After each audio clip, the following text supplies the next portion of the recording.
అసలు నాకు తెలియక అడుగుతా, ఇట్లా ఎంత కష్టపడితే కానీ ఒక్కొక్క రూపాయి వస్తుంది. అలాంటప్పుడు జాగ్రత్త చేసుకోవాలా, దాచిపెట్టుకోవాలా, అందరికీ దానాలు ధర్మాలు చేయాలా? దానాలు ధర్మాలు అంటూ మా ఇల్లు గుల్ల చేసి పెడుతున్నారు. మొన్న ఫోన్లే చిల్లర కొట్టుకెళ్ళి 4 సరుకులు తీసుకురా అని చెప్పా. ఏదో 4 జీడిపప్పు, 4 బాదం పప్పు, అట్లా 4 రకాల డ్రై ఫ్రూట్స్ తెప్పించుకున్నందుకు ఏదో 100-200 ఇచ్చి రావాలి. కానీ పాపం వాడు కష్టాల్లో ఉన్నాడని 4000 దానం చేసి వచ్చాడు. ఇంకేమనాలి?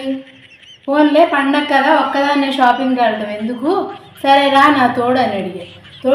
తోడొచ్చినట్టు ఉండాలి.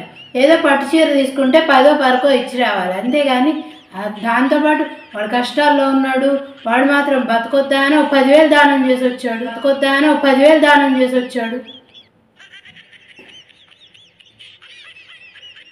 మొన్న అంతే, గోల్డ్ షాప్కి తీసుకెళ్ళాను శ్రావణ మాసం కదా అని.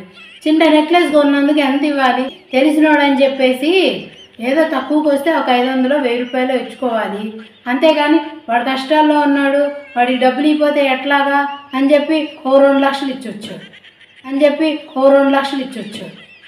నేను కష్టపడేది మా ఇంట్లో అన్నీ దాచుకునేది వాళ్ళకి దానాలు ధర్మాలు చేయడానికా? మైండ్ ఉండక్కర్లా. అందుకే ఇంక నుంచి అక్కడికి తేవట్లా, ఏం వండట్లేదు కూడా. ఇంట్లో గడ్డి తింటారు, సరిపోయింది. ఏం మాట్లాడుతున్నావురా? నరాలు కట్ అయిపోయి